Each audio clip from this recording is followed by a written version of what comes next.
The Timeline is a Blue Wire podcast.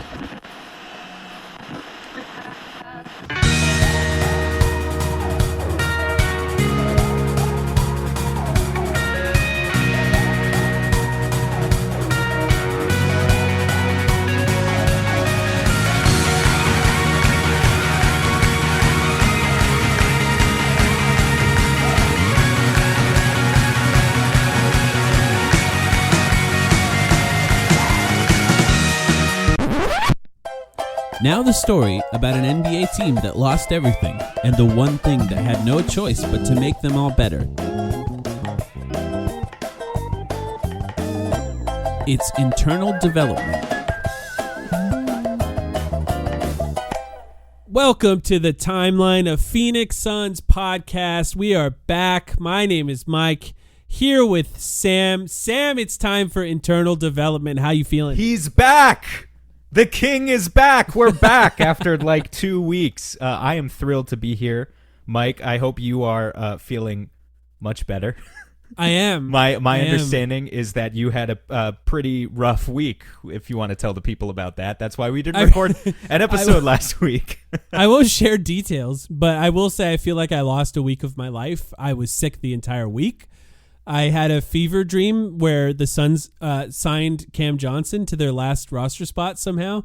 That's real. I actually had a dream about signing Cam Johnson. A very weird week that I just lost. It was. I guess it was well timed. Did you lose more or less weight than Yusuf Nurkic this summer, do you think?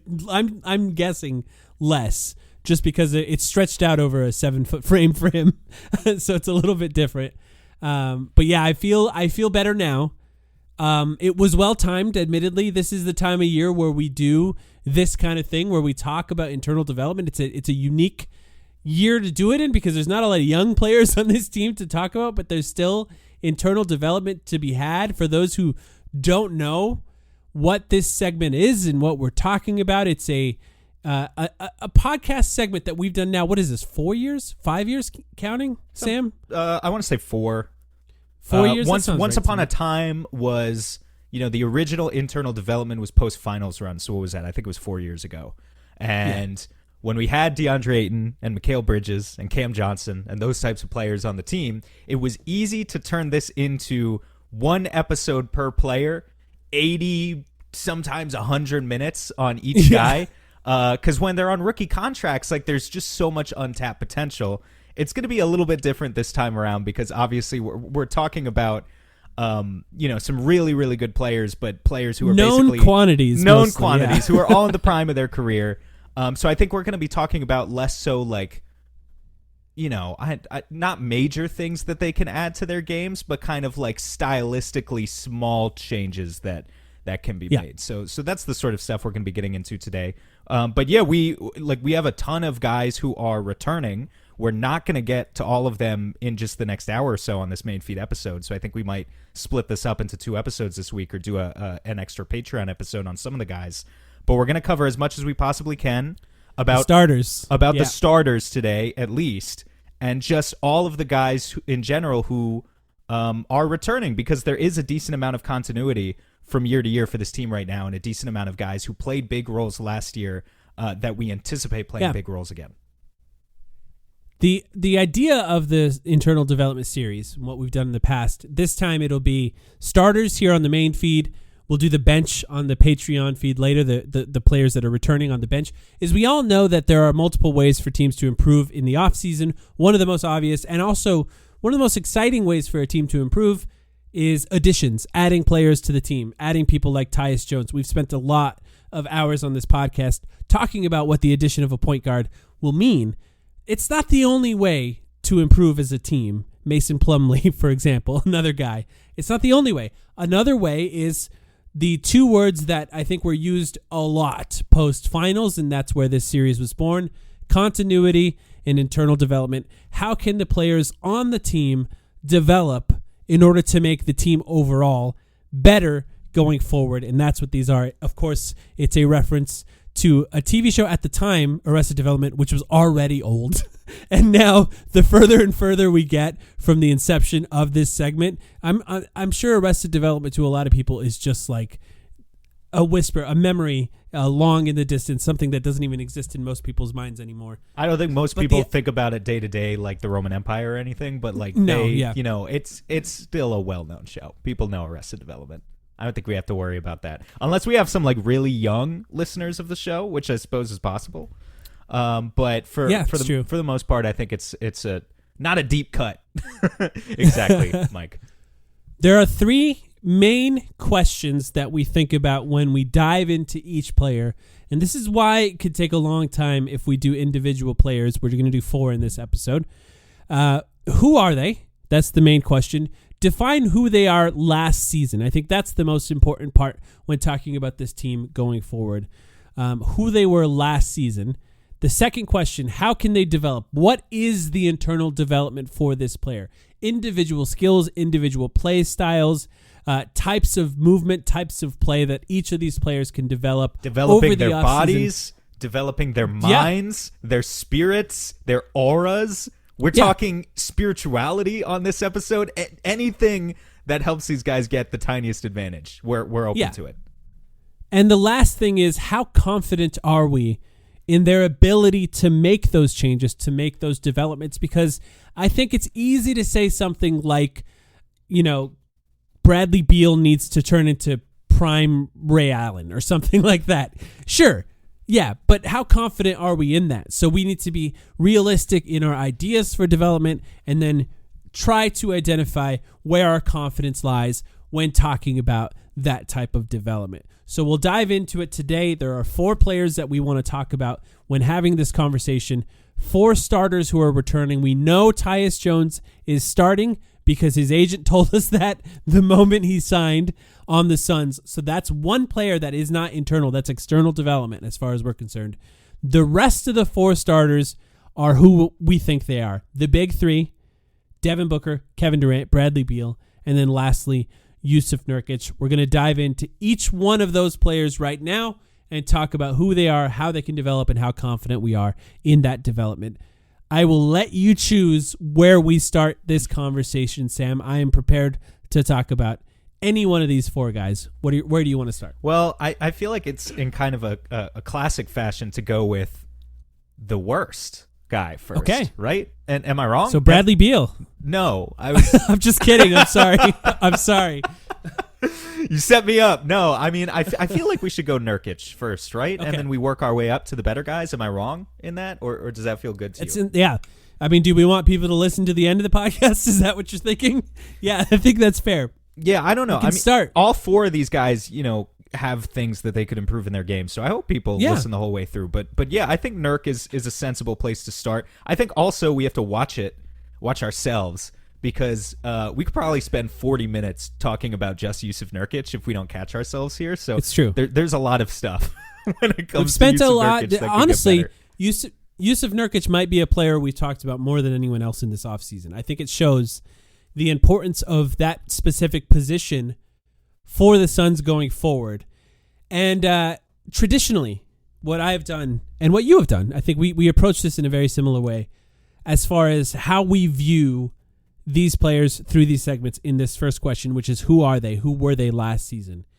Is to view a lot of advanced stats, to view a lot of the regular box score statistics and things like that, and talk about who they are. So just to start from the very, very basics, he averaged 10.9 points per game, 4 assists, career high 4 assists for him last year, 11 rebounds per game, which is close to his career high in rebounds as well.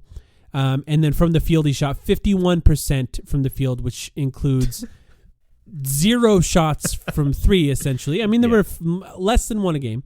And we all know his issues with finishing. Actually, let me bring up his playoff stats so we can talk about that as well. Sure. 7.8 points per game in the playoffs, 2.8 assists, 8.3 rebounds, consistently went down in each one of those stats, and in overall minutes in the transition from regular season to playoffs. Now, this is obviously going to be a conversation about both of those things, but when I looked at a lot of the Nurkic advanced stats, what I was reminded of is just how good he was in the regular season by just about every single advanced stats. But what do you think? Who is Yusuf Nurkic? No, I'm glad you're bringing that up because that's where I wanted to go. I think people are going to look at the playoffs first, and it's a logical, understandably, it's a logical conclusion. We want this to be a championship contending team, and I'm sure Ishbia and James Jones and Budenholzer view it the same way. But in the regular season, let's not lose sight of the fact that Nurkic's plus 12 net rating swing in the regular season was in the 96th percentile in the NBA per cleaning the glass. Now, a lot of that is because Drew Eubanks was awful, but in equal measure, a lot of it was because Yusuf Nurkic was legitimately really good in the regular season. I say this somewhat tongue-in-cheek, but I would call him the anchor of the 13th best defense in the NBA last season by defensive rating. An above league average defensive team where Yusuf Nurkic is your starting center was honestly, I thought, pretty impressive. And at times I thought he was pretty convincing in that role. Obviously, you talked about the career high in assists. We know what he can do as a short role playmaker. Many, many, many shortcomings with his inability to finish at the rim. And the free throw percentage collapsing mid-season after his thumb injury was something that frustrated the hell out of us and basically everyone as well. But yeah, there were virtues to having Yusuf Nurkic last year. He was, in the regular season, one of the best players on this team. And, I wouldn't be surprised if they're still out there making calls, seeing what is out there, seeing if there are better offers, if they could pivot somehow. Yet at the same time, I could see them just rolling with Nurk into the regular season. Yeah, based on everything you're looking at. And I don't know how we want to talk about the playoffs, but maybe if you think about the playoffs as just a terrible matchup for him, and just a really bad matchup for him, maybe you can talk yourself into any other team they play in the playoffs, the Suns would have had at least not a disadvantage at that position, not in a way that could be as exploitable as it was with the Timberwolves. Because of their size, they could easily come off of him and still be able to recover and make it difficult for him to finish at the rim because they have Gobert, because they have Karl Anthony Towns, and because they have such long wing defenders outside of that. They were essentially one of the worst potential options for him.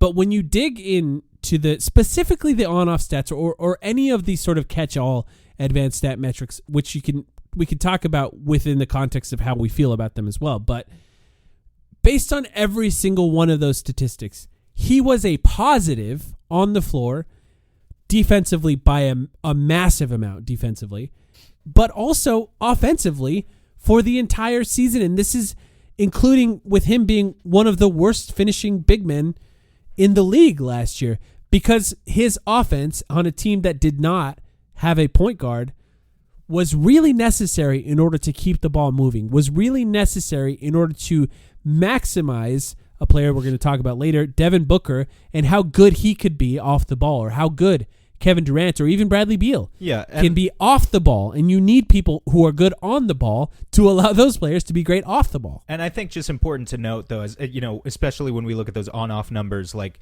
the difference between him and Drew Eubanks, not only could Eubanks not fulfill the short roll playmaking thing that Nurk does, but he also can't finish at the rim, right? He finished at the rim better than Nurk, but like not well enough to justify kind of the minutes we were giving him. So there were so many advantages that Nurk had over Eubanks that only extended kind of some of his advantage in those net rating stats that really allowed the Suns offense to flourish in a lot of ways. But yeah, I don't know. As we get into, I guess, like tangible improvements for Nurk this year. Hold on, more. I just have more on who he was last season.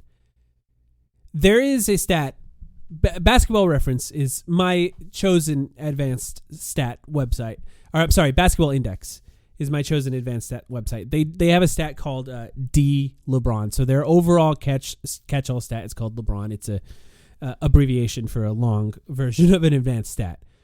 But they have one specifically that measures defense.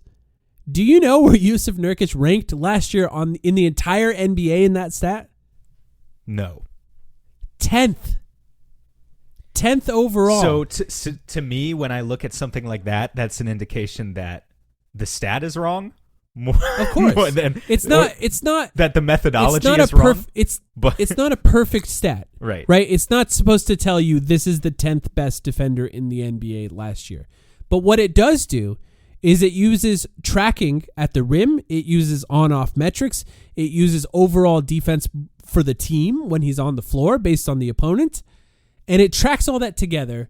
And based on all those stats, basically all of the top 10 are centers, right? This is how it works in most defensive stats like this because it also factors in rebounding and some box score stats like blocks. He still added up to the 10th best last year. Now, do I think he's the 10th best defender? Of course not. I'm not sure he would be in the top 50. But last season, that was the type of difference that he made on the floor for the Suns, who did not have a good defensive personnel overall, but still managed to have a top, 13? Did they end 13th? 13th. I think is how they ended. 13th, yeah. In the NBA in defense. And so much of that, when you look at the on-off stats, was because of Nurkic, because as soon as he came off the floor, the entire defense completely cratered when he came off the floor. So it has to at least be out there that there was something there to it that impacted a lot of these advanced metrics. Now, I think overall in a lot of these defensive metrics, rebounding is overvalued, but he is very good at that. He's one of the best rebounders in the NBA. And he was last season. And for the Suns, and arguably they don't got a lot of that. I was going to say arguably the only good rebounder on the Suns for his position last He season. needs to be one of the best rebounders in the NBA. Yeah. If you're thinking about replacing Nurkic, if you're taking away someone who can rebound the way Nurkic does because you want to have someone who's better, say, at finishing at the rim, it's understandable, but the difference that could have on the overall team rebounding could be catastrophic. So for the decision makers for the Suns, who are sort of weighing options for this team, that's probably something that weighs pretty heavy in the decision making as far as this team. So, it just has to be said. The defense, he made a pretty large impact. The rebounding, there was a massive amount of rebounding difference when he was on the floor and when he was off the floor last year. And like I said, the on-off stats, it was offense and defense. It wasn't just one or the other. He made a positive impact on both.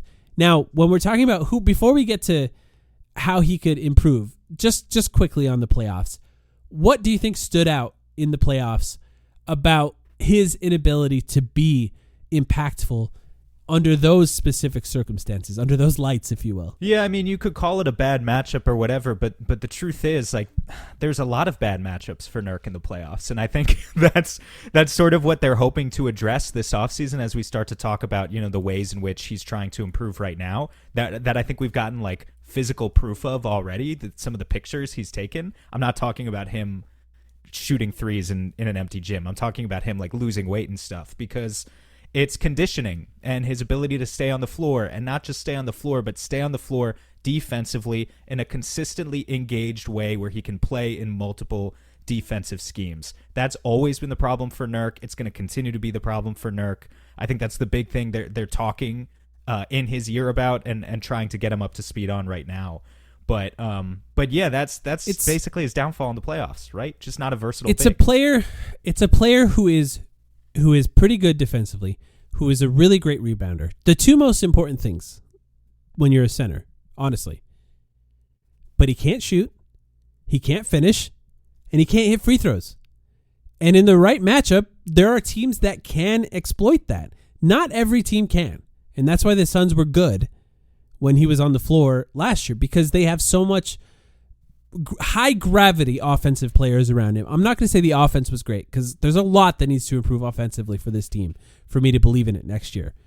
But they have so much high gravity offensive players around him that a lot of teams struggle to exploit a player who can't shoot and can't really finish at the rim and can't hit free throws. And he can hit free throws, by the way. Last year was one of the worst years of his career as free throw shooting.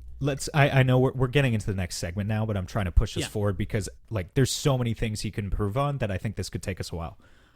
If in the ideal world, if you could just choose one of those things you talked about for Nurk. Yes. If you could choose between, let me just give you the hypotheticals. Yeah. He's let's say he becomes an average finisher. Not like he becomes a lob catching, like high, fast twitch athlete. Like he's never going to be that. But let's say he could become an average finisher and his free throw percentage improves to where it was before in his career. Or your other option is he becomes like a high volume 36% 3-point shooting Brook Lopez type. Which would you rather be the case in the ideal world for Nurk next year? So it's funny because for my internal development section of my notes, I just said improve any one of those things individually. Becoming a great shooter would solve a lot. I'm not sure it solves everything because I think there's just times in the playoffs where if you just go cold at the wrong games and you're relying on a guy that stands out behind the 3-point line to hit shots, and all of a sudden he's 0 for 10 over the stretch of 2 games, it's a little bit scary. It's understandably scary for a lot of people who view big men a little bit differently. So if I had to pick one, I think I would just pick finishing. Just improving his finishing to an average level, or ideally above average level. He would probably be the largest difference maker for him. He still wouldn't be a lob threat, right? Because that's just not who he is. But like I'm envisioning, like you're talking about Nurk as a rebounder. He is an exceptional rebounder. But he is a guy who will grab his own offensive rebound and then Andre Drummond style just completely blow a layup at the rim, like underneath the basket, not getting more than 3 inches off the ground. And it's like if we could just solve that and solve the basic pick and roll finishing stuff, it would definitely go a long way. I don't have a ton of faith in him doing that is the problem. Yeah, so the context of his role, I think, is an important place to start with this internal development, because this is now a different team. There are point guards on this team, meaning that his passing, the importance of his passing, although still important, it is going to be diminished with the fact that he's not he was the point guard on a lot of plays. He just was. He was dribbling it down full court for a lot of the season because he needed to. If he's not going to be doing that, if that part of what he's done is diminishing, and we didn't even mention it, one of the best screeners in the NBA too. He's great at screening. Now he's screening for Tyus Jones. He's screening for Monte Morris. Of course, he's still screening for KD, Beal, and Booker, probably off handoffs more than anything else. But if he's screening for point guards now, he's not needed to be the guy that initiates the offense. He has to get better at something else, and ideally it is finishing, or if it could be shooting, I think that is one of those things that's a Hail Mary, but man, it would be great. There was one season, we talked about it, his previous season in Portland before he got to the Suns, where he shot over 30%. It was something around 35-ish%. The stats are not important because it wasn't a ton of threes. Look, when we're talking about internal development, the confidence part and how confident we are is an important part of the conversation, because we're talking exclusively about offense here. Could he just improve and be a guy who can chase guys around the perimeter defensively? Yeah. I just don't think he can. No, I actually want to touch on that because I kind of disagree. I mean, I don't think he can chase guys on the perimeter. But if we're looking at these images of Nurk and it looks like he's lost 20 or 25 pounds. Yeah, that's fair. There's a reason that they're telling him to do that. That's not coming out of nowhere. Right? Because especially, like, what did we just say Nurk's biggest strengths are? Rebounding, post defense. You know, we didn't mention that, but, like, that's something he's good at. Like, he can hold off guys in the post against, like, a Jokic or an Embiid type. That stuff is less important in the NBA these days. But if you're going to lose weight, you're going to lose a little bit of that post defense. You're going to lose definitely a little bit of the screening ability. You have to be getting something back. What's the trade-off for a guy like Nurkic to shed 20 or 25 pounds? It all is about defense to me. I mean, to an extent, it's about conditioning and it's about pace of play on offense and maybe just his ability to go deeper into games in general. Like maybe just every lost pound would help a little bit with that. But the biggest thing to me... And injury prevention too, I think. Injury prevention, but the biggest thing to me is consistently being engaged on defense and not just engaged as a drop defender. Because this is sort of the biggest misconception about Coach Bud is 10 years ago when he took over the Bucks and sort of revolutionized them as the NBA's premier drop defense, that was super successful for them for a couple of years until every other team figured it out, and eventually they needed counters, and slowly he built in counters to make all of the bigs on that team, whether it be Brook Lopez or Giannis Antetokounmpo or Bobby Portis. Slowly, they all became more versatile defensive options who crept closer and closer up to the level of screens and were able to hedge and recover and show and recover. And or even switch. Brook Lopez was switching onto Devin Booker in the playoffs. Yeah, I don't think Nurk is going to switch, but I do think if they're asking him to lose weight, it's because their expectation is that he does exactly that, is that he plays at the level of the screen, which to be honest, Vogel already did sometimes, but I think he could do even more. Yeah, it was rare. It was very rare. I would say he was in a drop 95-ish% of the time. I would love to see the synergy stats. We don't have access to this. I would love to see the stats on how the defense looked when Nurkic showed last year. Yeah, because I would hazard a guess to say, honestly, it was probably pretty good. And again, just guess, but if they're asking him to lose weight, it's because I think they probably recognize that strategy looked pretty good, and they're thinking, hey, let's have him do it a little bit more. A team with a very good drop defense center can have a very good defense. There's just not a lot of teams that actually have a center that can do both of those things. Just look at the NBA. There's just not a ton of that. Even the champions didn't have that.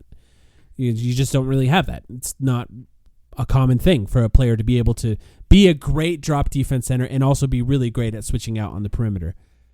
So to me, it's okay if he can't do that. You could still be pretty good defensively, good enough to be a good to great team.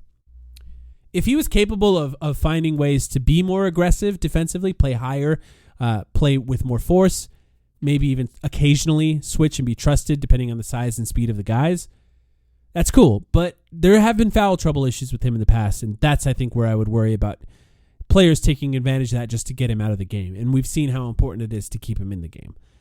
To me, improve his finishing at the rim. His finishing last year wasn't even the worst of his career. It's middle of his career. He can get worse. He can get better. That's a horrifying prospect. It really is. I really thought I was going to look it up and see that it was the worst of his career. It wasn't. It just wasn't. There are times where he's been worse. This is a team that can exploit the gravity of players in a much better way to get him easier shots at the rim, meaning that I think they can improve his finishing at the rim. The best month of the year for the Suns last year was January. That's when Bradley Beal was back and they started to roll a little bit. He shot 58% at the rim during that time. Look, I know it's not great, but that's the best month of last year for Nurkic. If he can do something like that for a whole season, we're in business, honestly. So that's the thing I'm probably going to point at the most. If he can become a shooter, that's great. I'm low confidence in that. If he can become a lot more aggressive defensively, that would be great as well. I'm slightly low confidence. I'm gonna rank it almost the opposite way, in that I have the most confidence that if he's putting in the work to lose weight and improve his conditioning, I think the defense is what he can, from a versatility standpoint, not necessarily from protecting the rim, whatever. From a versatility standpoint, I have the most confidence that he can add to his game there. I have the least amount of confidence that he just becomes a good finisher overnight. Because I just don't see where it's coming from, right? He's not going to get more athletic at his age. He's never been a fast twitch athlete. He won't become a fast twitch athlete. So I would love to, and then somewhere in the middle is this idea that he can add a 3-point shot. I don't want to say he can't, because maybe he can, but it's I wouldn't bet on it if we're being entirely honest. Yeah. So I think we're talking about marginal improvements to his game in the average, the median scenario. And then maybe there's a little bit of upside that he is Brook Lopez. And again, if he is Brook Lopez, if he goes through the Brook Lopez arc, welcome to your 30s, Yusuf Nurkic. You're about to have a hell of a decade, and maybe the Suns are saved. So you keep that in the back of our minds, because that could be fun. Listen, life's all about leveling up.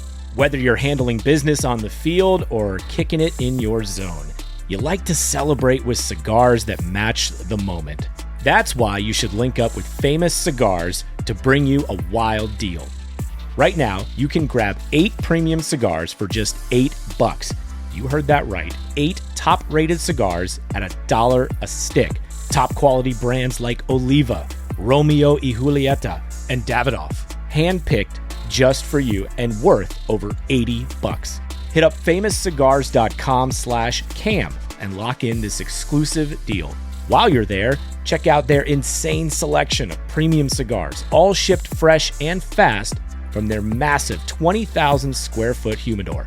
That's half a football field. Famous Cigars has been in the game since 1939 and still family owned. So celebrate every win with the folks at Famous. 8 cigars for $8. FamousCigars.com/Cam. All right, who do you want to do now? Brad? We got Is it time. We got to go, Brad. There's plenty here to talk about too. Especially, man, if we're talking about the playoffs, where do you want to start with Bradley Beal? Well, okay, so where we start in this conversation once again is who are they? So let me bring up first his just regular season stats and then playoff stats, and we'll talk about the difference between those two and then just how he played last year. 18 points per game last year, 5 assists, surprisingly high to me. 5 assists per game, 4.4 rebounds, shot 51% from the field, ended the season 43% from 3, which I believe was his Let me look at it. Career high. Career high. Yep. From 3-point percentage. Overall pretty good. And in the playoffs, 16.5 points per game, 4.5 assists, but then averaged 3.3 turnovers in the playoffs. We all know it seems like all of them came in the fourth quarter. Maybe of one particular game, the only one they had a chance of winning. He shot 44% in the playoffs, but did continue to shoot well from 3 in the playoffs, including some timely shots when they did have a chance to win. But of course, we know they got swept. Another guy whose play dropped, I think, dramatically from the regular season to the playoffs, and I do think coaching did have a lot to do with that. I think he was put in a really difficult position overall. I look at, and I'll let you go, but just quickly, I look at the player profile page on B-Ball Index when we do these. And one of the first things I do is look at what they're rated at an A+ for. Meaning they're one of the best in the NBA in this very, very particular small thing. And when you bring up a player profile page for somebody like Kevin Durant or Devin Booker, there's A+ like all over it, right? It's just covered in A+. And you could find all these different individual tiny skills where they're great at it. So I looked at Bradley Beal's and I looked up where he had A+. I'm going to read you the 3 things that he was an A+ for last year. Just 3. Go for it. Number 1, defensive position versatility. Okay. Wouldn't have expected that, I guess. Because he guarded Zion twice, I guess. No, okay. That's actually a decent point. Yeah. I mean, we did ask him to take on some weird defensive assignments, and he did do that. That's a good point. Number 2, on-ball gravity, which I think is not a surprise. I think 1, because he is a good scorer, but 2, also he was turnover prone, so they're going to send a ton of defense at a guy who's potentially turnover prone. And then lastly, handoff points per possession. So plays on handoffs. This is something throughout his entire career he has been one of the best in the NBA at. He's just very good at taking that curl screen around a center, catching the ball, and scoring off of a handoff. He's consistently, throughout his entire career, been excellent at that. So I think some of those a little more surprising than the others. I would hope to see a little bit more A+ by the end of next season. But those are the 3 things that stood out to me when just taking a peek at his player profile. The handoff one is cool. This is going to sound mean, but I think Brad's had a great career. Even when he was a 30-point per game scorer with Washington, is there really anything that you thought of in Brad's game as like he is the best in the league at that? Because I'm not sure that's ever been the case for Brad. That's kind of the case with shooting guards and how they play, like in general. That's true. That's true. Because they're not playmakers and they're not exactly defenders and they're not rebounders and they're usually not like uber athletic Anthony Edwards type guys, where Anthony Edwards is probably the best at dunking in the NBA now, but like nothing else. But it did definitely used to be the case when Brad was like, when he was that level of scorer for Washington, like he was getting to the free throw line a lot more. Now I will say he had a really interesting season that was unfair to him in many ways because his role changed all the time. He was asked to be a point guard when he shouldn't have been. I thought he did the best he could in that role. That's you said you were surprised at the 5 assists per game. It was really just because of that stretch of the season where all of a sudden Brad was driving over and over again and honestly getting good penetration and able to touch the paint fairly frequently, except he would never put the shot up or draw the contact because he was hunting for assists. and he was actually trying to get other guys open. I don't think it made the Suns' offense really better in the long run, but it did beef up his assist numbers, at least for that portion of the season. And as we go into next year, I know we're still in the part where we're talking about who he was last year, but like next year, the expectation is not at all that he has to be doing that, because now we have Monte Morris and Tyus Jones, and it's huge. All for the better. It's the one of the main reasons I'm really happy that it was your idea to do this, by the way, but that you suggested this is just thinking about the change in role for these guys because of the point guard. And I don't know how much of that was Frank Vogel, but when I look at this specific section of my notes and going through and really researching, this is kind of where I was like, oh yeah, Frank Vogel definitely should have been fired. Because I don't feel like there was ever a clearly defined role for Bradley Beal that made sense for what his skill set was. If you are potentially the best in the NBA at handoffs, points per possession, should you be the guy that's on the ball as the point guard the most? That makes zero sense. That's what he's been good at. But you have throughout his entire career. You have to be if the alternative going into the season. And remember, let's look at the roster at the start of the season. The alternatives there's no point guard. Eric Gordon or Jordan Goodwin. But in the playoffs, the alternative was Devin Booker and Kevin Durant. I know. Well, I don't think Kevin Durant was necessarily better on the ball, and I do. I don't. We'll get to that later. I think in the playoffs, at the very least, he was better. I don't think Bradley Beal was good at all in the playoffs. Like the stats be damned. I just think he was a guy who was put in the position to do things that he's not good at and asked to do them consistently. And yes, he can be good at that against the Hornets on a regular season Tuesday night or whatever, and that's the team we always beat up on when we make this comparison. But when you're in the playoffs, you have to stick to what you're great at, and you have to be put in the position to do that over and over and over again. You remember his 140-point game of the regular season last year? Against the Wizards. His previous team. I was expecting it was a statement game. I was expecting you to say the Wizards. You picked on the Hornets instead, but basically the same caliber of team. That's the sort of team. And again, not being entirely fair to Brad, there are going to be cases, and there were cases last year, where he comes out and is just a total microwave scorer and finds a way, like whether it's on ball or off ball, to get 30 points, including against very good teams. He is still that caliber including of player. In clutch scenarios too. Yeah, in fourth quarters, because the complete meltdowns that happened in the playoffs last year with Bradley Beal were uncharacteristic. As much as we want to say that that's who he is, I don't think that's who he is. I think we've seen scenarios where he's been clutch in the past. And look, there hasn't been a ton of times for him to play in situations where the stakes are actually high, admittedly. Like, actually high. So this is kind of new to him in some ways, so maybe we are learning together who he actually is. But I do think, though, those breakdowns were not actually really what they are. There's a passing efficiency score that B-Ball Index does, and this is just essentially a rating that includes assists and turnovers that are especially highly rated when it comes to bad pass turnovers and lose ball turnovers, so turnovers where you just dribble it off your foot or whatever. So these aren't just guys who pick you that are great defenders or whatever. Those are still part of this, but not as important. These are bad passes or dribble off your foot. His passing efficiency score last year was 26%, meaning he was in the 26th percentile of the NBA. So 74% of players in the NBA were better at him in this stat. He struggled to do those kinds of things. To put that guy as the point guard on the team, I think was a failure of Frank Vogel. And I think it points to me, internal development-wise, very easy ways for him to improve on this team now that he's put on a team that has point guards. But exactly, the improvement we're talking about, to be clear, because again, we're not talking about 23-year-old DeAndre Ayton here this time, although he always frustrated us with these episodes too, because he would never actually make the improvements. But we're not asking Brad to suddenly become the best ball handler on the team. We're simply asking him to be used in a sensible way, in a way that he wasn't last year. And to keep using those B-Ball Index stats, the one that caught my eye the other day that I had to comment on Twitter was he was first in the NBA in isolation turnover percentage last season.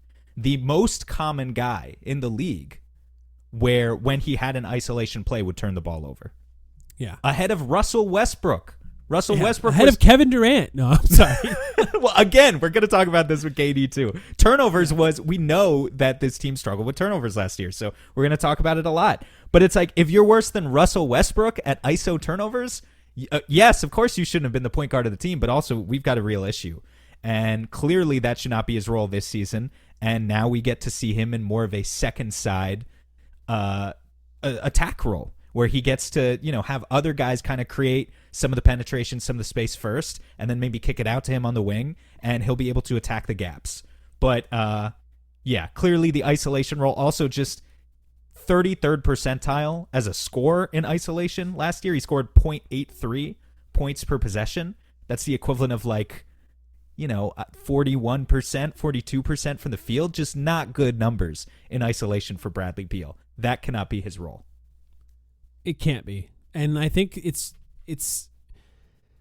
to me, it's not even just that those isolation numbers are bad. He's also the third best offensive player on the team now. He's not going against their best defenders in these isolations. His isolation percentage, how he scored in those, should have gone up last year. He's against worst defenders now. It doesn't make sense for it to go down. So to me, it's a clarity of role for him. It's drives, it's spot ups, it's handoffs, it's one or two dribble decisions. Yes. And it's putting him in a scenario to be decisive when he gets the ball. For too long, this team has had, and I'm getting into my political speak on the day of the debate, but for too long, this team has had its stars. We're recording literally during the debate. Thank God. This team has had its stars dribbling at the top of the key, waiting for the play to develop. When its three stars have the ability to be three of the best off-ball players in the NBA. Someone else should be taking 7 to 8 dribbles at the top of the key, waiting for the play to develop. It shouldn't be Brad. It shouldn't be Book. It shouldn't be KD. And in some scenarios, it should be Book and it should be KD. But it almost should never be Brad. It needs to be a point guard. Monte Morris. It should be Monte Morris. It should be Tyus Jones. It really should be. Yeah, because then you pass and then the play really starts. Right. Right? It's not about who's dribbling it to start it. Because Devin Booker shouldn't be the guy dribbling, waiting to pass to someone. He should be the guy running around screens, waiting to be passed to. And that's the same case with Bradley Beal. And I know there's going to be overlap in this conversation with how we talk about both of these guys, because I do think that this is important.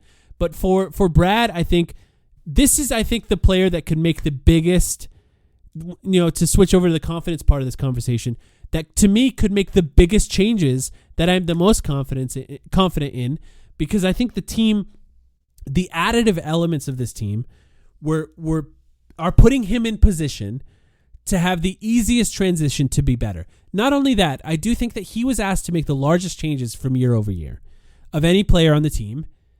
And I think he, arguably, of any player over time, will become NBA, Mike. Yeah, I mean, there's an argument for that. And I think over time, continuity-wise, internal development-wise, he will become more comfortable with this role. He will understand what's expected of him more. And the 2 point guards we got, he's played with them before. He's familiar with them.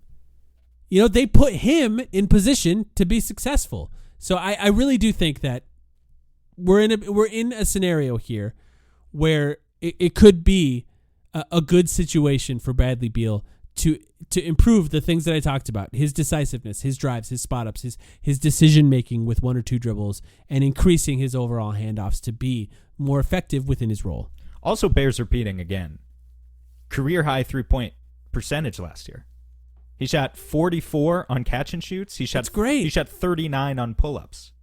And he has to keep doing that. He really does. I mean, look, this is the constant theme with all of the star players on this team, is like, we could just say, shoot more threes, shoot more threes, shoot more threes. Are they actually going to do it? I don't know. But I know that Brad's going to get... But he's the Chris Bosh. I know he's not the Dwayne Wade. I know that he's not. I know that Brad's going to get good quality on those shots. I know those shots are going to be... They're going to be good looks. And I do have good confidence that he can knock them down after what he showed us last year. Let's talk about Kevin Durant. I like that you went here. I like that you went here, making a statement without saying anything. Well, we'll talk about why, but I look, the question of who is Kevin Durant is a funny question to answer from us, especially. He himself has commented on this. Y'all know who I am. I'm Kevin Durant. He said that when he was on the Warriors because everyone knows who Kevin Durant is. Everyone knows how he plays. And if you look at the stats, like if you just look at box score stats alone, you could be convinced that Kevin Durant hasn't changed much in the last 15 years. Yeah, like really.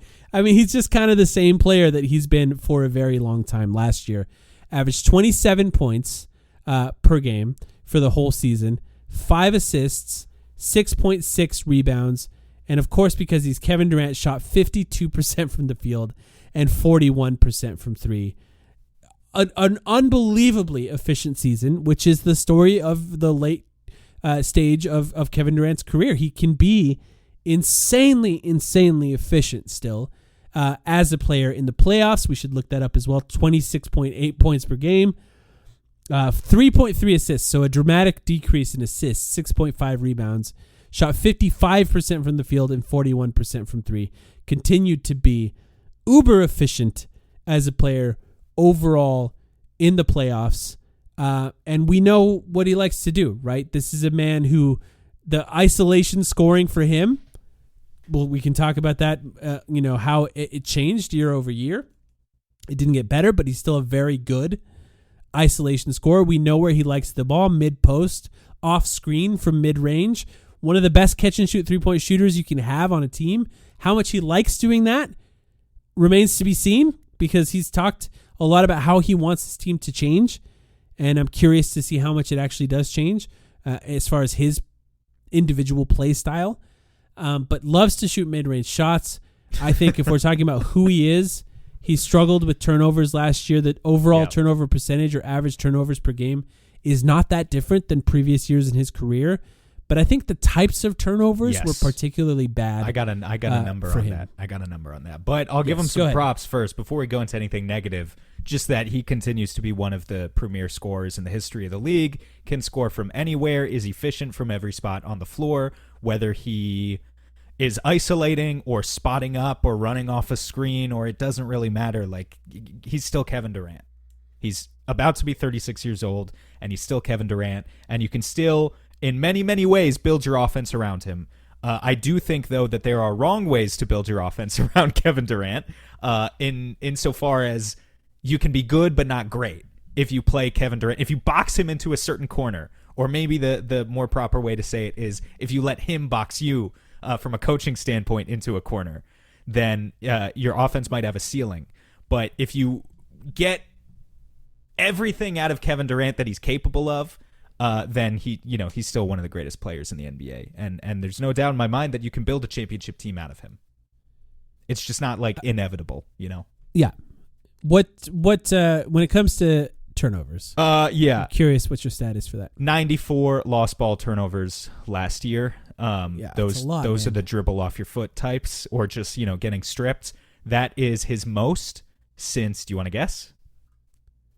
Ooh, I'm guessing early in his career. The 2013-14 season when he was an MVP. That was the last time Kevin Durant had that. And again, not like overall turnovers. It wasn't like he had a career high in overall turnovers, but it was the types of particularly bad live ball turnovers that we saw frequently out of KD.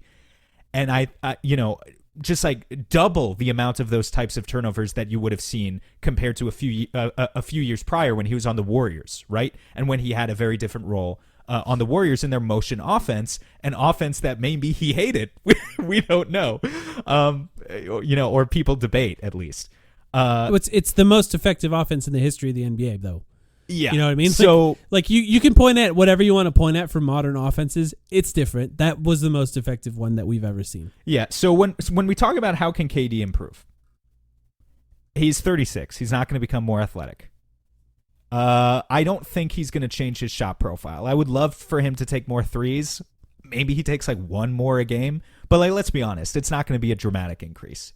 So I think, again, similar to Beal, the biggest thing you can do for KD is just change his role. And when we talk about that, we're talking about reducing that type of turnover. KD is a play finisher at this stage of his career. He is not an initiator. You brought in Tyus Jones and Monte Morris to be initiators, and to a certain extent, Devin Booker very much can be an initiator, and we'll talk about that. He needs to be. We'll talk about that in 10 or 15 minutes. But KD, he can be the best scorer in the NBA. Like, in my eyes, Mike, KD could average 2 assists per game this year and 30 points, and it would be a successful season. I could see him having that type of season. I don't want him to worry about having to create for others and being a guy who holds the ball for 5 or 6 seconds at the top of the key. I just don't want him to have to worry about that. I want him to work off of a little bit of movement, catch from his favorite spot in the middle of the floor, and then decisively go into his favorite 1-dribble pull-up, or take a single dribble or 2 dribbles and be at the rim with his long strides, right? Like, and obviously he's capable of passing. We know that. But when he starts the possession with the ball and he allows the time for the defense to get set and then the double to come and he's trapped, that's where the offense consistently got into trouble this year. And we just know there are better options now for guys to initiate the plays for the Suns. I'm going to read some stats here. 3-point percentage rating, grade A. Pull-up 3-point percentage rating, grade B.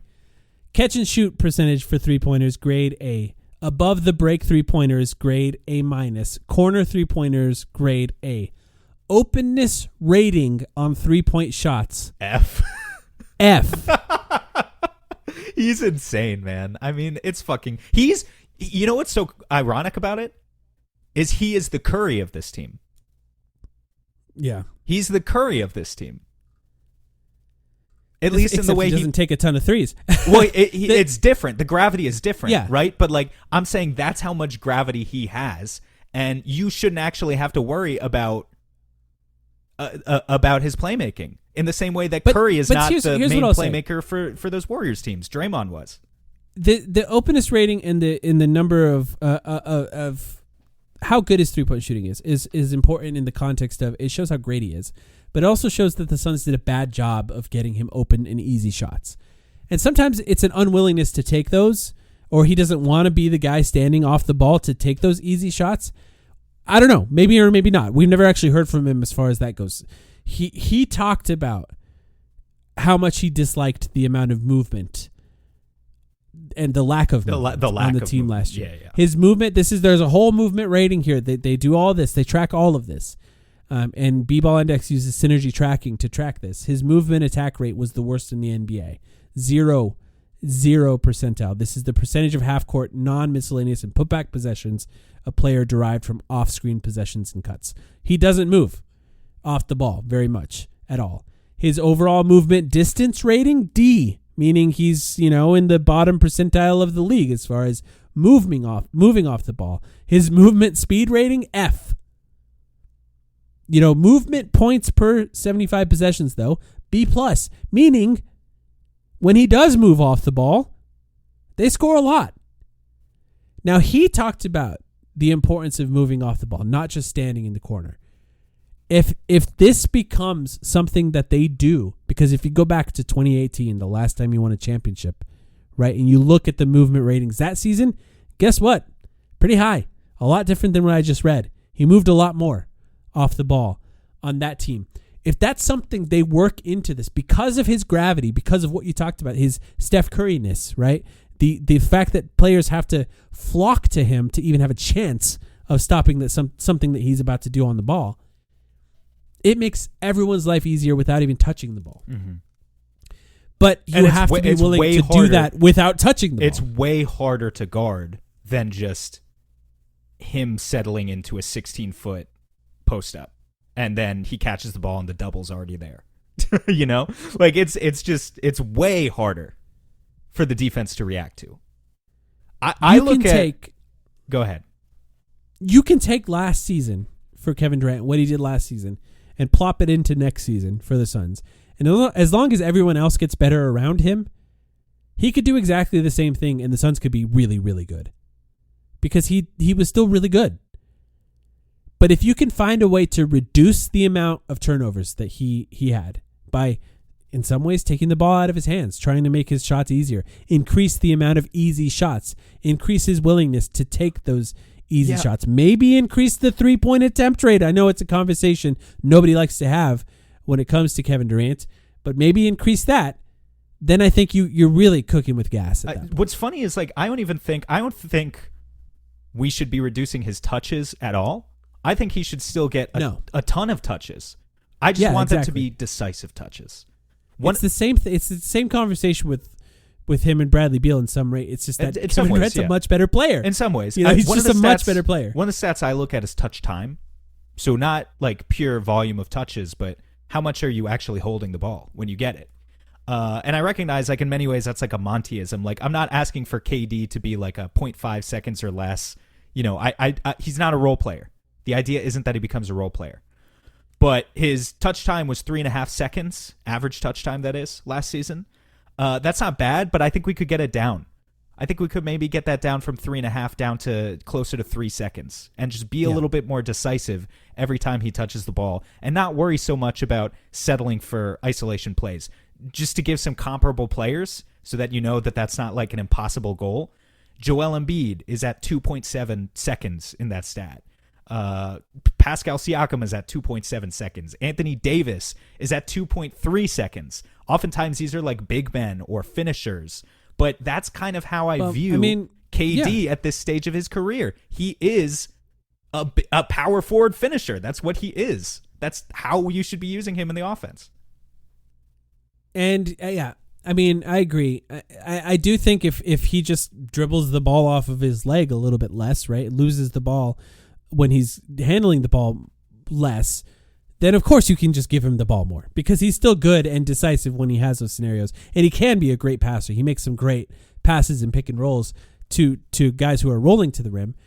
But if that's going to be part of who he is going forward, just a lot of turnovers in those scenarios, then you have to reduce those turnovers somehow. And that means using him differently off the ball and getting him the ball in better spots for him to be successful instead of just starting the play at the top of the key with him, which you should still do occasionally. I don't think you can take all of those away. He's too good. He's too good, especially when he's hot. You can't take the ball out of his hands in any way. So for him, I think the conversation, if we shift over to confidence in these types of things actually happening, if you take him at his word, it's a lot of what we're asking for is what he talked about. You know, when he talked about how, and he did this, I think it was to Kellen, right? Who asked him these? Yeah, it was Kellen. It was at Las Vegas for Team USA. Training camp, yeah. Then I feel pretty good about it. I don't think he liked how last season went. I don't like how last season went. You know, so when it comes to how confident we are in this, to me, I feel pretty good about it. I'm not fully confident he's going to increase his overall 3-point attempt rate. And by the way, we should just quickly touch on defense. He's still good. The conversation about Kevin Durant's defense, I think, is really it's interesting because I think he's really good. A lot of people think he's like first team all NBA or all defense good. I don't think he's quite there, but I don't think he needs to be. I think he's a really good help defender, and on the team, the way it's constructed, that's what he needs to be. He's exactly what as we talked about Nurkic as the anchor of the 13th best defense earlier. Again, I was being a little bit, tongue in cheek there. He needs KD in order for that partnership to work. The two of them just go so well together.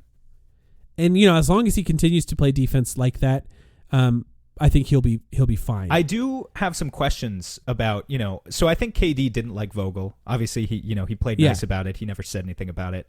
I think he's probably on board with Coach Bud. We don't know. I wonder how KD feels about the big men on this team, because I also suspect that he knows how good the team is when he plays center, and yet he doesn't want to do it very often, which I think is understandable. He recognizes it's more of an injury risk. But also, like Nurkic... And I think that's organizational, too. I don't think they want to put him out there to potentially get injured a lot. I agree. We'll see what happens next year. I agree. Yeah. But he also must recognize that playing with Nurkic is like not especially conducive to his offensive game. Like maybe it makes the Suns better as an offense, but I don't know. How does Kevin Durant feel about playing with Yusuf Nurkic and Mason Plumlee is something I also think about. It's interesting. Yeah. It's what centers has he done the best with? I mean, Draymond is so unique. He hasn't had many good centers in his entire career, which is why we talked about. Well, Draymond, I mean, if you count him, I mean, you don't replicate that. You just can't replicate that. He's just totally unique. So yeah, I don't know. That is an interesting question. I would love to. We'll never probably get a real answer out of that unless he's retired. 15 years, yeah, after he retires. Yeah. So yeah, defensively, I don't think we have to talk about how. Just as long as he does the same thing, we're talking about good defense next year from him. The one part I want to talk about is physicality against him in the playoffs, because I think it's reared its ugly head multiple times here, where he struggles a little bit with a lot of physicality against him in the playoffs.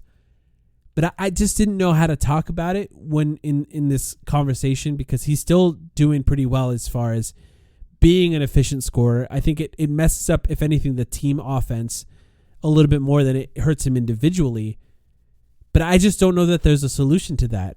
If the refs are going to allow them to do what they do against him, then that's just kind of what we're looking at. It's going to be harder for him to score when they let guys foul him, essentially. He's still got 8.5 free throw attempts per game in the Wolves series, which is pretty good. Yeah. It's really, really good. But I do agree, especially the level of intensity we were seeing towards the back half of the regular season was pretty ridiculous. And I don't know. I have no idea. There's no consistency with NBA officiating. I absolutely have no idea what to expect at this point.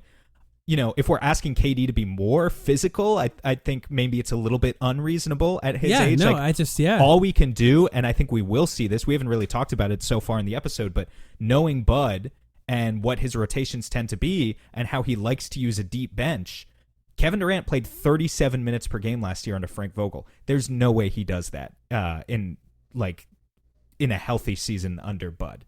There's no way. Bud was consistently playing Giannis like 32 minutes a game every year for the Bucks. He's not going to play KD 37 minutes. So maybe that gives KD a little bit more juice to do some of the stuff you're talking about in the moments that matter. If the bench is good enough to allow that to happen, then yes, that's good. So I feel, as far as the things that I talked about, which is moving more off the ball, slightly increasing three-point attempt rate, willingness to take open shots, I feel pretty confident that that's some things he could improve on pretty easily next year. Any other thoughts on how confident you are in the improvements that you had listed? Not particularly. I'm fairly confident in his ability to be self-critical and kind of apply that to his game. So yeah, I have good confidence, and also that KD is like a relatively coachable guy. He'll come in and implement the schemes that Bud wants, I hope. Changing his shot profile and like taking more threes and stuff like that, I don't know if that's going to happen. But I think he'll be open to the small role change that we're asking for.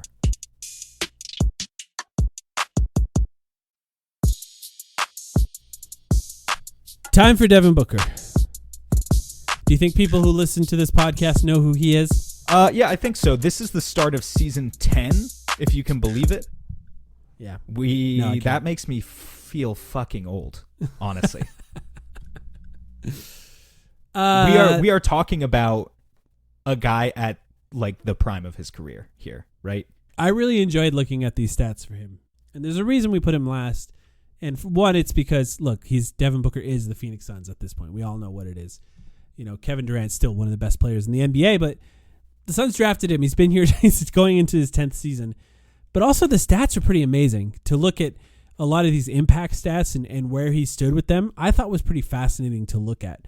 And this last season, where I think Devin Booker, we talked about it, or I think it was talked about overall like it was a failure, which I understand that the standards of what is a success and what is a failure when you've traded every pick and every good young player you have for a team shift dramatically. But he did average 27 points and 7 assists essentially for the Suns last year, shooting 49% from the field and 36% from three. 7 assists on fewer turnovers than the season before. Yeah, fewer turnovers than the season before. 2.7 assist to turnover ratio, by far the highest of his career. Ended this is the playoffs with 27.5 points per game. Increased it somehow, even though he struggled in the first two and a half games. 6 assists, and then shot 49%, a higher percentage in the playoffs than the regular season, and then 35% from three, a lower percentage there overall. But yes, what were you saying there? He's got the keys. you were saying there were some similarities between him and Beal earlier, but honestly, like, he's just so much better. He really is. Than Bradley Beal at everything. That this is the guy, like, you look at the assist turnover ratio and you look at kind of just the intelligent basketball he's playing these days and how efficient he is from all sorts of spots against all sorts of defensive coverages. Devin Booker is the guy at the absolute apex of his career where he's the engine of your offense. Like, yes, technically Tyus Jones is going to be the starting point guard, but for me, we're entering just a tiny bit of a new era for Kevin Durant where I'm just asking for a small role change. And Devin Booker is kind of the guy who makes it work for everyone else. By all metrics that you could find that try to measure this kind of thing, Devin Booker was one of the most impactful offensive players in the NBA last season. And by every on-off stats for the Suns, he was the most important player. In offensive metrics overall, so there's EPM and there's LeBron. These are the two probably, I think, best overall offensive metrics. And I've talked about this on the podcast before. I think these stats are better at measuring offensive impact than they are at measuring defensive impact. So we talked about how we felt about how ranked Nurkic before.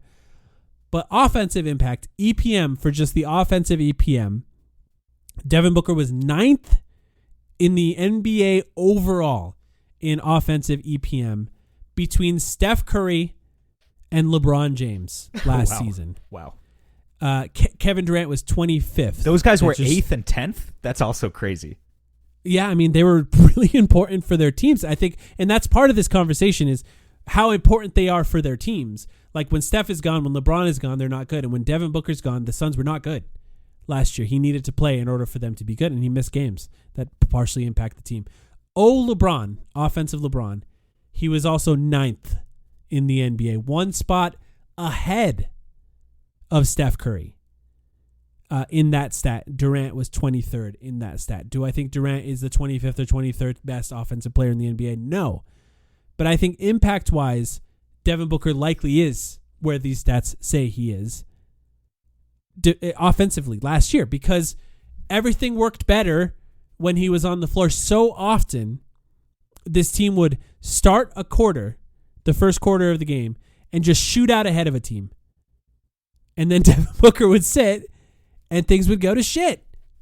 Things would stop working.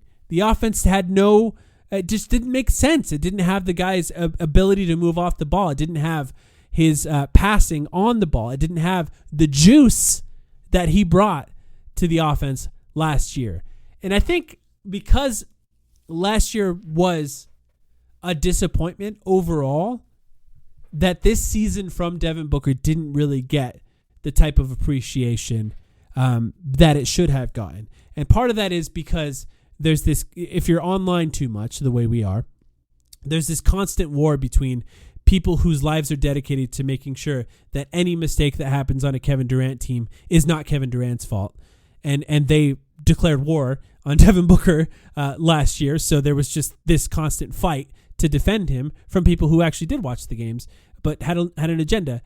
And I think for Suns fans who do care about the team, they understood what was at stake this last season. They understood what was traded away. They had an emotional attachment to somebody like Mikal Bridges or Cameron Johnson. I had a dream about him. So when it fell apart at the end, that painted the picture the most for those fans as well. So it's harder to look back sort of with clear eyes, fresh face, the way we are right now, and actually appreciate what he did last season. He was really good. And this is not to say he can't improve. We're going to talk about that in a minute. But first I wanted to appreciate just how good he was offensively. Last year, he was one of the best in the NBA, a top 10 offensive player in the NBA, impact-wise. We should point out, as we're talking about props, it's a different type of props, but this summer was the most we've ever seen people hop on the Devin Booker bandwagon, right? We're entering a new era, potentially, of how Devin Booker is covered going into next season because we've got the post-Olympics bump. And maybe that was only because Devin Booker played in a very specific way in the Olympics, that he folded himself in like very neatly into this smaller, more contained role, and he excelled at it. I mean, they all did. I know they all did, but especially Booker, and everyone gave him credit for that, including a number of current and former NBA superstars, and basically everyone in the national media. And just as people who have followed Devin Booker's career very closely for 9 years, it was bizarre this summer. We can say that it really again. was, yeah. It was bizarre. And I wonder how much of it is going to carry over. I do think, all the props aside, I do think he was worse defensively last year than he was in the previous years. And he's never been a great defender in a regular season. I do think he ramps it up in the playoffs to a level that is beyond what he can do in the regular season. But last year in the regular season, I do think his defense struggled a little bit. But I also think, looking back and thinking about last season as a whole, it made a lot of sense why. He was just asked to do too much offensively. And now they clearly understood that. Deep diving into these stats, the moves that they made in the offseason, guard-wise, started to make more sense to me. Did that happen to you as well? You're just talking about Tyus and Monte, right? Yeah, because you take Devin Booker facing full court press as the point guard, right? And now still asking him to be a 27 point per game scorer, and also asking him to now average 7 assists. And then also asking him to be a great defender at the other end. Some players can do that. Most players can't. Most players can't. They struggle to do that. Very, very few players that I can think of have worn that many hats successfully. I think of like Kawhi Leonard, for instance, as an example of a guy who can't do it, right? Like, went from being defensive player of the year on the Spurs and then like sort of took on this new role in his career, became a superstar, but like a lot of the defensive impact slowly started to fade away. That's what happens to most of these guys. They just don't have enough juice to do it all the time. It's why it's important for them to find it in the playoffs in the times it matters, which Devin Booker has done in the past, and I'm pretty hopeful and confident that he can do it again in the future as long as he's healthy. As far as what he can improve at, it's a fascinating thing with Devin Booker where he's so good off the ball, where he can be so impactful and so important for a team off the ball. But in this team, he still needs to have the ball a lot. So there still needs to be clarity of role for him and the ability as a team to provide him the opportunities to have better offensive decisiveness in a similar way to Bradley Beal, except that he's that number one guy with the ball in his hands now because he's less likely to turn it over. He's more likely to make the advanced reads than any player on this team when it comes to passes, and he can still score a lot of points on his own. So he needs to find whatever it is within that role where he can maximize all three of those things offensively. And because they're taking away that point guard duty from him, he still has to find a way to maintain enough juice defense to improve his defense, which he can do because he has done that in the Needs past. to be a much better defender this year. So that's the big thing for me. He's a small forward now. Exactly. But also, I just think he's about to turn 28. It's such an interesting time in any superstar's career because like you watch Booker play basketball and you watch him as a point guard and the way he dissects defenses. He's been an intelligent playmaker for years, but like he's playing the most intelligent basketball of his career. If you compare what he can do now or what he did last season versus 4 or 5 years ago, there's no contest. On the other side of that, what he's constantly fighting against and what any player who reaches this age and this much mileage fights against is the slowly compounding effect of little nips and tears, right? So you could say this with any player, but definitely it's something that I worry about with Booker. I think he's such an intelligent player. Hamstring, yeah. But I worry about his hamstring. And I worry about his ankle, which has happened a couple times. And I worry, little calf injuries and groin injuries. It's been like always stuff that holds him out for like 2 to 4 weeks at a time. Thank God it hasn't been anything like, super, super serious, knock on wood to this point. But thank you. Mm-hmm. But it does add up. And especially it adds up in his ability to shift speeds at this point in his career. and to be like an explosive finisher. He's never been an explosive finisher, but especially now, it's like it's just finding ways to hold on to that health and have as much of a fully healthy, fully well-conditioned season as possible so that we can get the most versatile basketball possible out of Devin Booker, where he's, attacking the basket and shooting the pull-up threes and just doing everything that makes him such a threat. It really is like, not to pit these two guys against each other all the time, but it's like the one thing that Anthony Davis has over Devin Booker is that Anthony Edwards is that he is a once-in-a-generation athlete. And, explosiveness. And that he has that explosiveness and that he has several thousand fewer minutes of wear and tear on his body. Every single other facet of the game, if we're talking about like intelligence and shooting and finishing and like it's book. Everything else is book. But explosiveness, we do have to worry about that a little bit with him. How can we maximize that? Again, it's going to come down to rotations. It's going to come down to Bud just being an excellent game manager and trying to keep all of these guys fresh. And definitely the Tyus Jones signing plays into that stuff too. Yeah, I mean, it's with Devin Booker, you just have to feel pretty confident in this stuff. You know what I mean? Like, it's not one of those things where you have to worry too much about it. He's found ways to adapt and change throughout his career. Last season was a struggle for everyone. I think the struggle was more related to the team makeup as far as personnel, and I think some confounding coaching decisions overall in an attempt to make up for the personnel issues, which I'm not saying that Frank Vogel, I do think he did a bad job, but I do think he was also put in a really difficult position. And the combination of doing a bad job and being put in a difficult position often leads to being fired. It's not to say that he could have been better if he had some point guards or Mason Plumlee instead of Drew Eubanks. Yeah, he probably could have been better. And maybe we would view him overall differently had he had a different personnel overall. But it doesn't matter because last year was a struggle for everyone in this case. And I think Devin Booker, Kevin Durant, Bradley Beal, Yusuf Nurkic, this is something you can say about all of them. If anything, Nurkic, surprised the most within his role in the regular season overall. But somebody like Devin Booker, I have high faith that he will have the ability to increase his overall effectiveness when it comes to how he plays. Now, I'm going to look up where Anthony Edwards is. I'm scrolling pretty far. In what? LeBron? in EPM, which I think is, I hate to say this, B-Ball Index friends, if you're listening. I think EPM's slightly better. It matches my eye test a little bit more.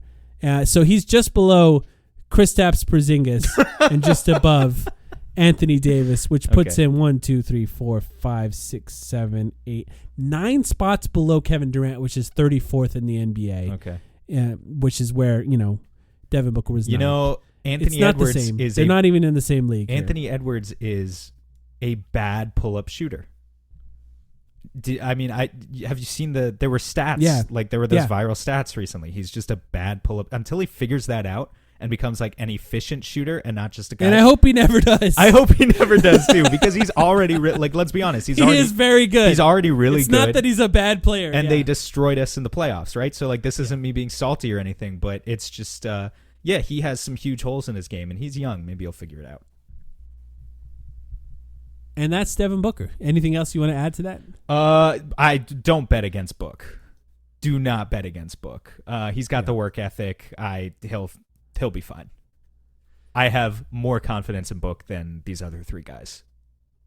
And I have a good amount of confidence in these other three guys. I have a good amount of confidence in KD, a good amount of confidence in Beal, some level of confidence in Nurk that like he can do like some of the conditioning and role change stuff. Like nothing He's crazy. Surprised. I thought he was going to be worse than he was last year in the regular season. He surprised me. He played better than I thought he would. What I think is important to stress here, first of all, we're going to do a whole other episode on Patreon. We've got another 4 guys to talk about, right? Because we'd go another hour if we tried to talk about Grayson, Royce, Bol, and Josh Okogie. Those are the returning players. Those are the other 4 returning players who we expect to be playing off the bench. So we'll cover them in a couple days.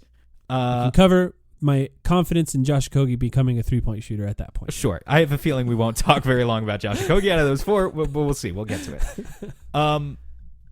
We're not asking for a ton out of any of these guys, I don't think. I think we were pretty realistic, yes. If we got a small improvement out of all 4, and again, we're already expecting a bump from Tyus Jones, maybe we get a nice little surprise. Maybe Ryan Dunn is like super ready as a rookie. Or Grayson Allen becomes a good 6-man of the year do we want candidate or to? something? We haven't discussed the Ryan Dunn video of him working out with KD since. Oh my goodness! Do we want to talk about that for a couple minutes? Let's save that for Patreon too, because we're already at an hour and 20 here. Okay, all right. Well, look, I would just sign off by saying that I think we were realistic about what these guys can do, and it only takes a little bit of improvement from each of them to translate into a much better product overall, much better season coming up ahead. I'm glad you had this idea to do one of these episodes. I really enjoy doing these statistical deep dives into these players and talking about the minutia of what they're good at and what they can improve going forward. It was fun to talk about these 4 guys. I appreciate you all for listening. Patreon.com/thetimeline if you want to hear us talk about the 4 returning guys on the bench in a few days. You can sign up there, $6 a month for an extra episode every week. We're going to get back on track now that I feel better. Appreciate all the well wishes from you guys as well. Thank you for listening. We'll be back very soon.